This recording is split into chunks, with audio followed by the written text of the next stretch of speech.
Hello. This is your Miss Universe 1981. It's morning my vlog.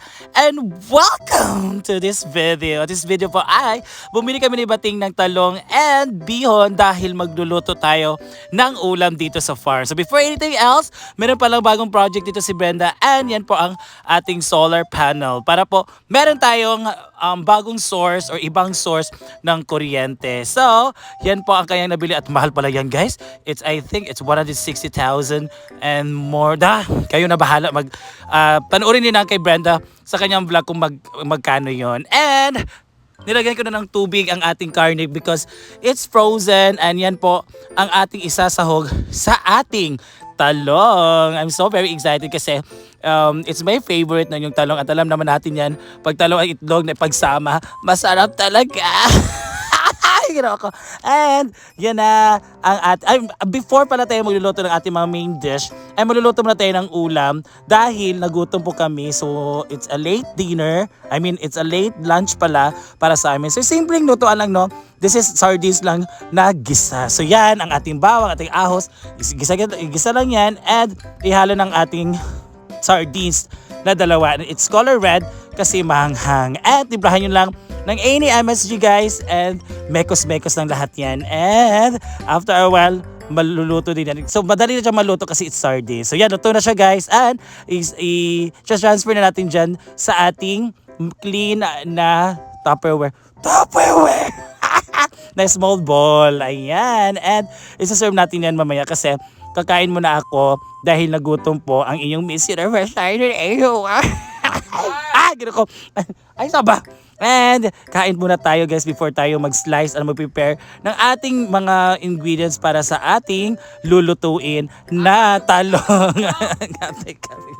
And of course, yan po ang ating mga pangunahing. Diba alam naman natin eggs and sardines yung madaling maluto or lutuin para sa ating mga para sa ating gutom. Ayan. So nag-start na tayo na mag-prepare ng ating mga ingredients and andyan na ang talong na slice na po ni Batingting and it's 6 pieces po na talong and mura na pong talong dito kasi it's 25 pesos.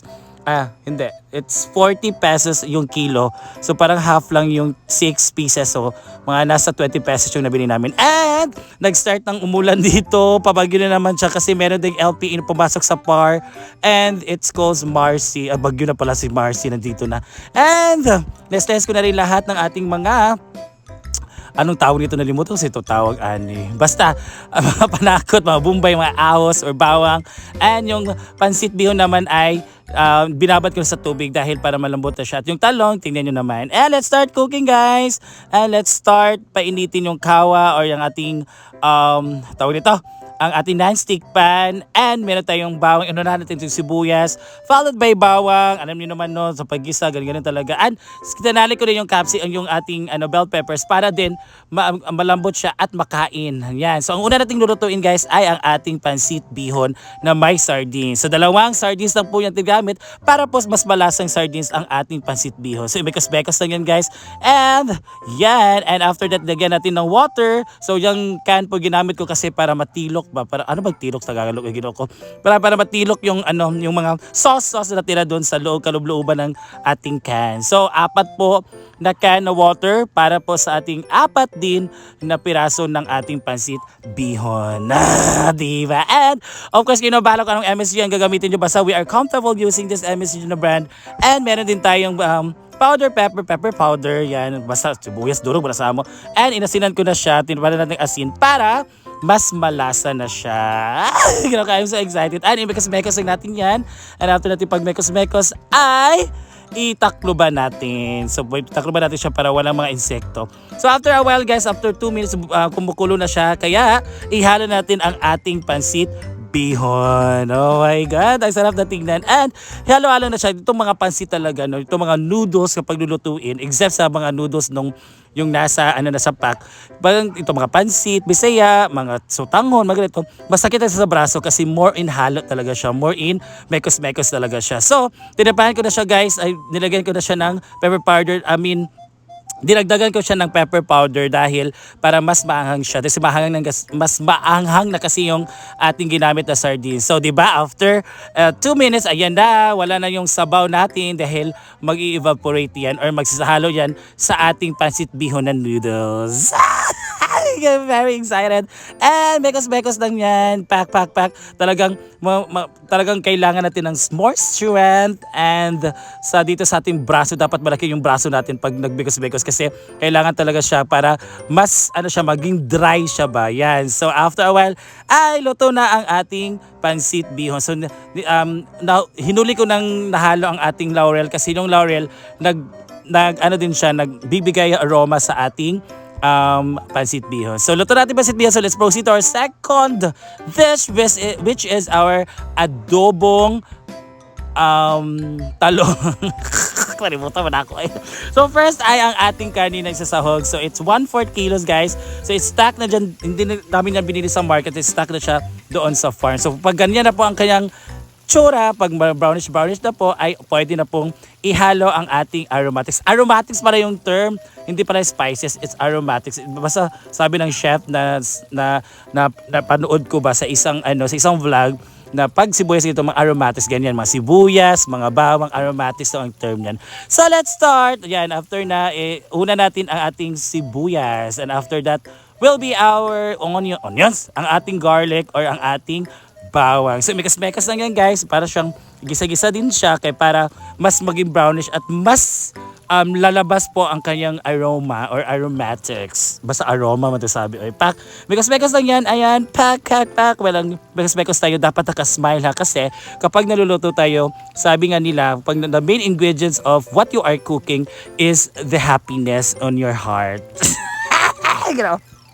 Kailangan daw happy ka magluto kasi if you are happy na mag-cook, ang kalalabasan din yan ay magiging happy yung taong kakain sa lulutuin mo. Ay, mga kadramahan sa kinabuhi. So after ng paglunod or meron na hinalo na natin ating talong at nilagyan na natin ating mga pampalasa. So again, any MSG or any brand that you are comfortable to use. And after that ay imekos-mekos lang natin. So marami yan po itong talong kasi nag-expanded kasi siya pag hilaw. Pero pag pag luto na, kikipot po yung ating mga gulay. Diba? Lahat naman kikipot pag luto na. Yan, bekos-bekos lang dyan kay para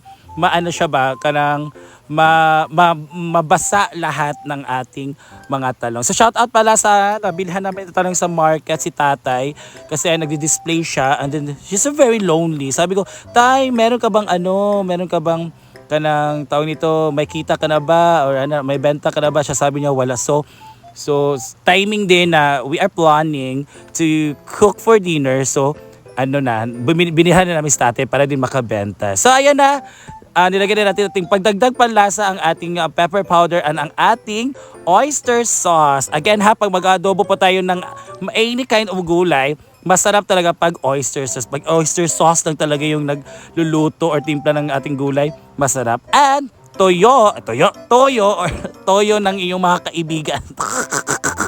It's toyo, guys, para sa padagdag lasa sa ating lulutuin. Ayan na. Very excited na ang lahat dahil malapit na maluto ang ating talong. So shoutout para sa lahat ng mga nagko-comment sa aking YouTube channel. Maraming salamat po. Thank you so much for the love at for the support. At sa lahat po na magbababash, maraming salamat din po because it means na nanonood kayo ng aking video. Sa lahat po ng mga nanonood ng aking video, positively and negatively, maraming salamat sa support po. At of course, lagyan nating tubig ang ating talong para yan pong water ang magluluto or magpapalambot sa ating gulay. So ayan na, after 3 minutes ay ganyan na po ang itsura ng ating talong sa malapit na po yan. So bekas-bekas na natin yan. And again, final tasting tayo. So kung titikman nyo po kung ano ang kulang. So kung matamis. Kung maalat, lagyan ng water. And then kung matabang, lagyan ng salt. So kayo na pong bahala sa inyong mga panimpla. So ayan na, luto na po. Ayan na. Ready to serve na ang ating talong. So guys, maraming salamat po. And thank you for always watching and for always supporting Manimar Vlogs on my YouTube and on my Facebook. Thank you so much again. And happy eating everyone. And this is your Miss Universe 1981. It's Manimar Vlog. And thank you so much for watching again. This is Adobong Talong and bihon with sardines. Thank you! So yun guys, I'm done cooking. My specialty. Bihon with sardines lang yung lang po yan. So, ito po magiging handa ni Jigjig bukas. Kasi birthday ni Jigjig bukas. And we have talong, adobong talong. So, adobo talaga siya kasi may ano. Tignan niyo po, panoorin niyo po kung paano ko siya niluto. So, please visit. Please share this para ma-share naman ng iba. Thank you so much for watching, guys. And this is your Mr. Sharing Anyone is Manimar Vlog. And see you in my next vlog. Guys, let's eat.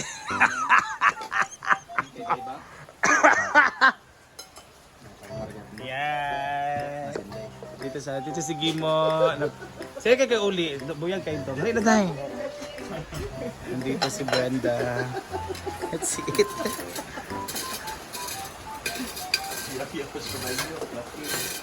Bala ka din. Wala nagbayad? Eat. Birthday, may tinggo bro dahil. Sana matuloy-tuloy kayo, di pa pusoy. Yawa ka 3 pesos. Picture, pas. Yan, let's eat. Ikaw kaon dahil? Birthday girl. Kasi sa balay kayo, kuwan man sila, mag-food testing mo siya later. Busy pa, may lechon. Ito na nag-ihaw man. Yan eh.